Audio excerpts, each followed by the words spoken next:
오늘은 여러분하고 에너지 환경에 대해서 어떤 변화가 있고 지금 어떤 상황인지를 간략히 말씀드린 다음에 그 중에서 특히 원자력 산업 환경까지를 좀 말씀을 드리겠습니다. 그 이후에 원자력이 앞으로 어떤 방향으로 나아가야 할지에 대한 산업적 측면에 말씀드리겠습니다.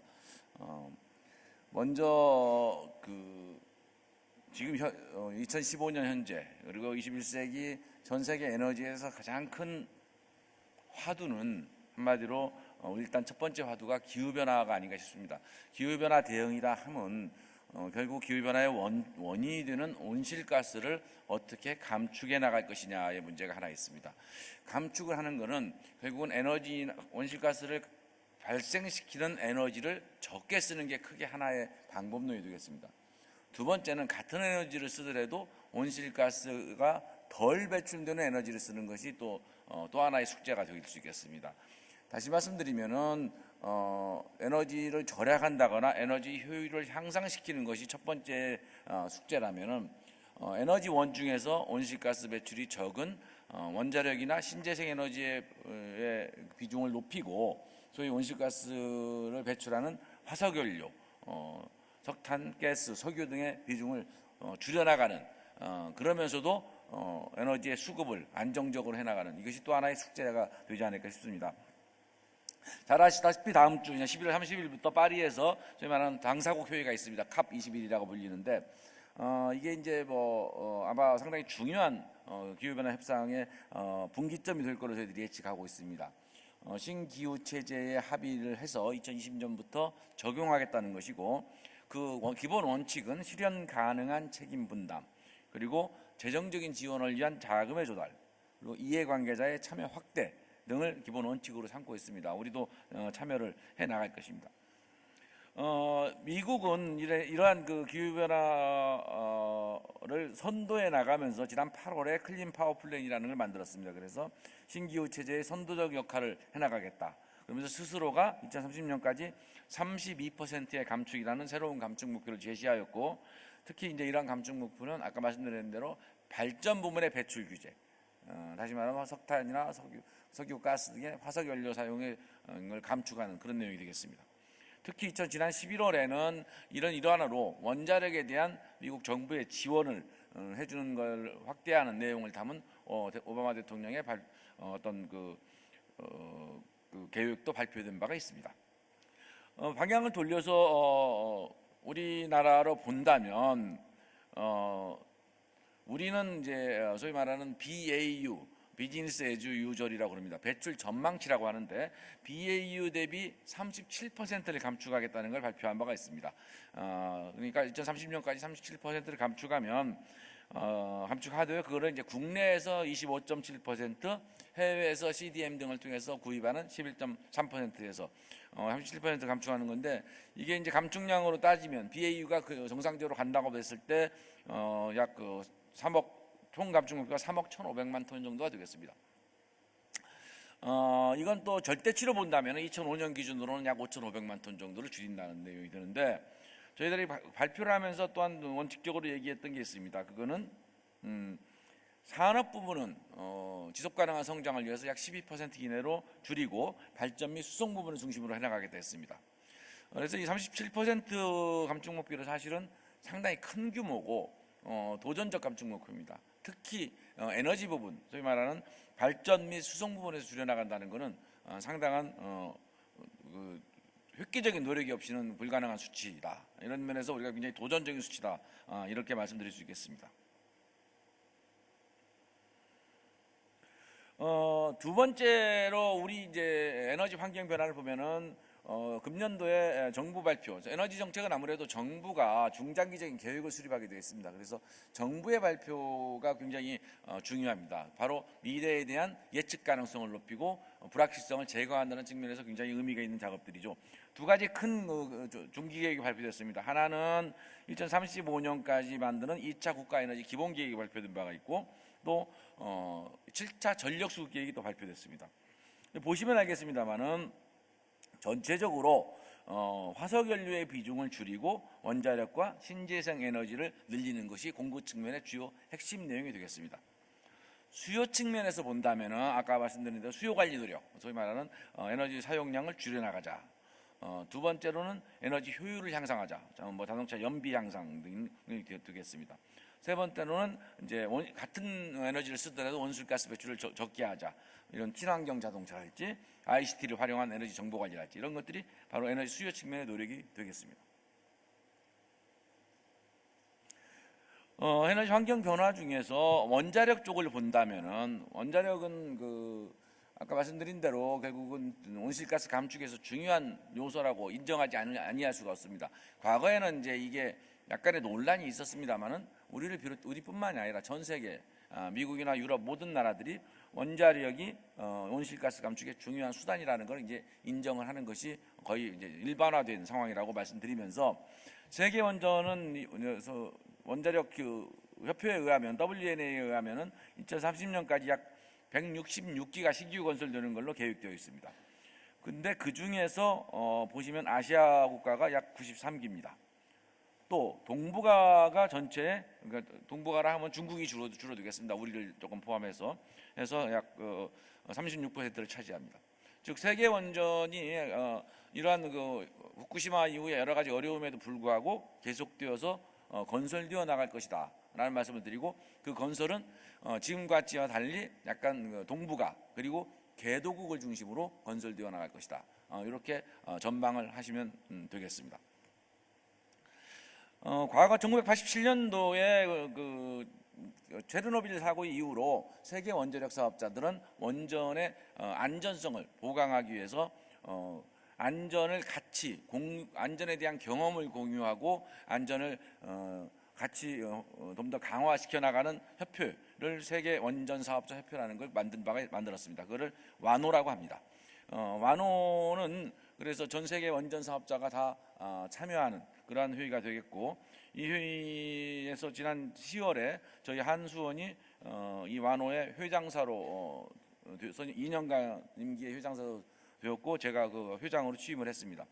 저는 10월 달에 토론토 회의에서 와노의 앞으로의 할 일을, 첫째는 와노 원자력 사업자들이 가지고 있는 일들에 대한 투명성의 제고, 이건 국민에 대한 투명성, 그리고 사업자와 사업자 간의 투명성을 높여나가자. 두 번째로는 권역별, 말씀드린 한중일 3국, 또 유럽 국가, 그다음 미주 국가, 이게 원자력이 가지고 있는 안전성은 그 권역별로 그 영향이 같이 가기 때문에 권역별 원자력 안전의 공조를 강화해 나가자. 세 번째로는 이제 새로운 원전 건설국들이 대부분 개도국이라는 점을 감안해서 신규 도입국, 즉 개도국에 대해서 선발국들이 건설과 운전의 인프라 경험을 공유할 필요가 있다라는 말씀을 드렸고, 네 번째로는 방사성 폐기물 사용 해결료를 포함한 방사성 폐기물을 처리하는 데 있어서 개별 국가의 책임만으로 미루기에는 이미 상당히 그 방사성 폐기물의 양이나 그 질적 수준이 높아졌다. 그래서 국제 공조해 나가자는 걸 말씀드렸고, 다섯 번째는 이런 금세계의 화두인 기후변화 대응에서 원자력의 역할을 지속적으로 높여나가는 방안을 검토하자는 5가지의 아젠다를 제시한 바가 있습니다.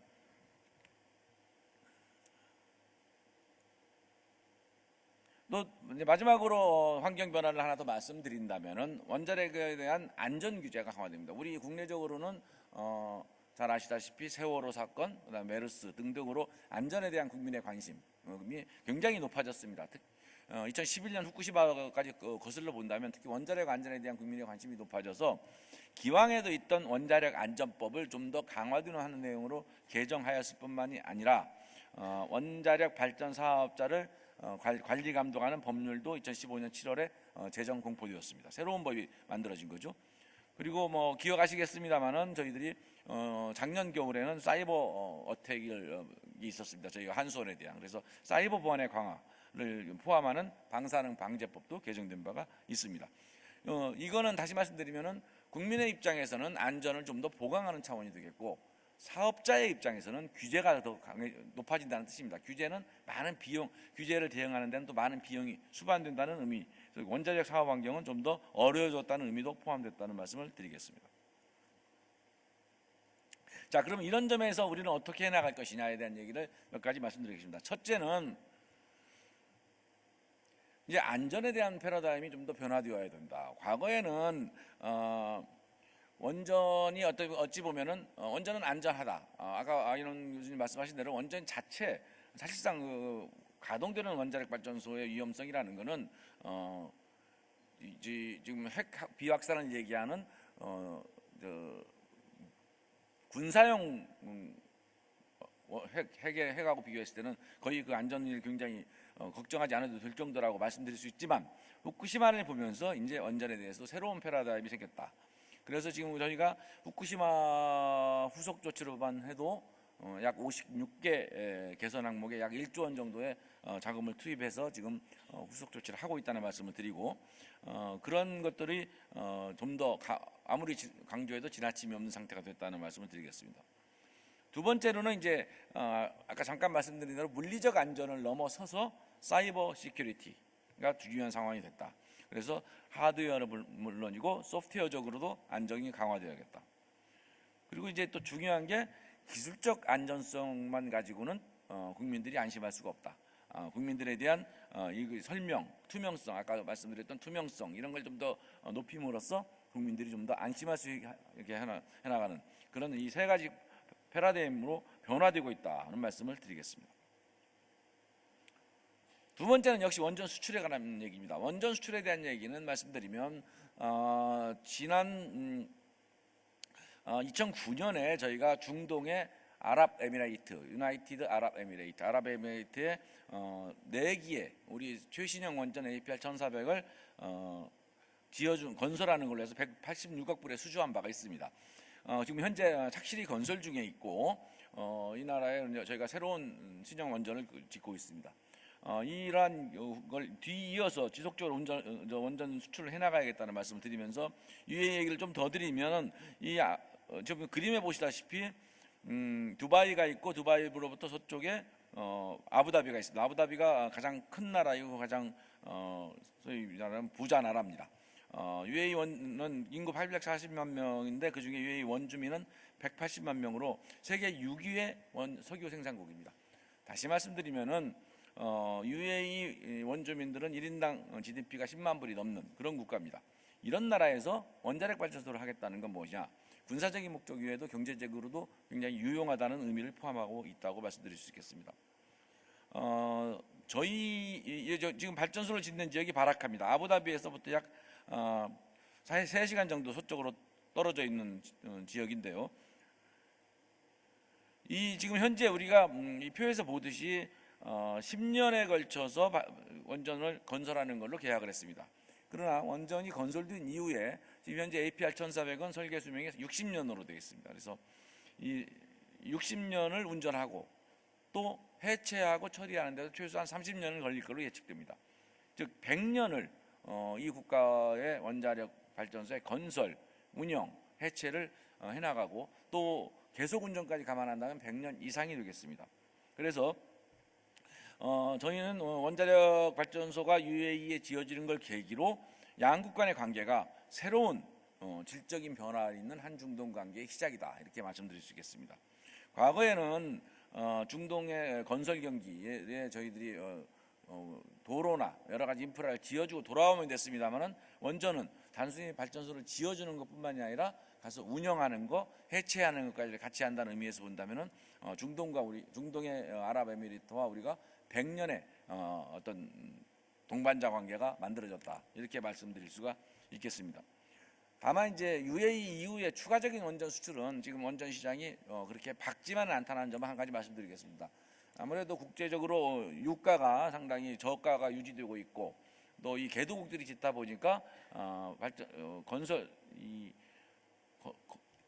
공급자, 소위 수출자들이 소위 말하는 재정을 다 확보해서 자기네들 재정으로 짓고 그다음에 운영하고 그리고 난 다음에 그 이익금을 가져가는 그런 형태의 발주가 나오기 때문에 아무래도 금융적인 기반이 중국이나 일본 그다음에 미국 그런 광대 국가보다는 좀 저희가 약간 약점이 있는 점이 있습니다. 그래서 수출 상황은 썩 좋지는 않습니다만은 그래도 사우디의 소형 원전 등을 비롯해서 베트남 등등은 아직도 수출 노력을 하고 있다는 말씀을 드리겠습니다.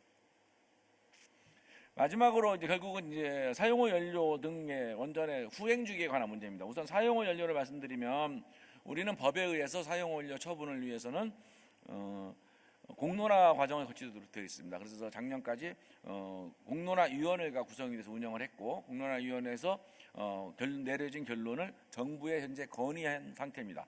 이 건의한 내용이 지금 여기 나오는 파워포인트에 표로 나와 있습니다. 이 표대로 2020년까지 처분전 보관시설 건설을 착수하고 2030년에 URL을 운영해서 2051년에 처분시설을 운영할 것을 건의하고 있습니다. 또한 불가피한 경우에 단기 저장 시설을 건식으로 할 수 있는 가능성도 역시 공론화위원회에서 열어놨습니다. 이제 앞으로 정부가 이러한 공론화위원회의 건의를 받아들여서 정부 방침으로 결정이 되면은 처분을 해나가야 될 일이 우리의 원자력 산업계의 큰 숙제로 남아 있다는 말씀을 드리겠습니다. 그리고 지난번에 고리 1호기에 대해서 영구 정지를 결정을 했습니다. 영구 정지 결정한 거는 여러 가지 논란이 있습니다만은 바로 이제 새로운 라이프 사이클, 지금까지 원자력 발전을 시작한 지 30년이 지난 지금에서 이제 건설 운영을 넘어서서 해체의 사이클을 완성하는 기회라고 할 수 있겠습니다.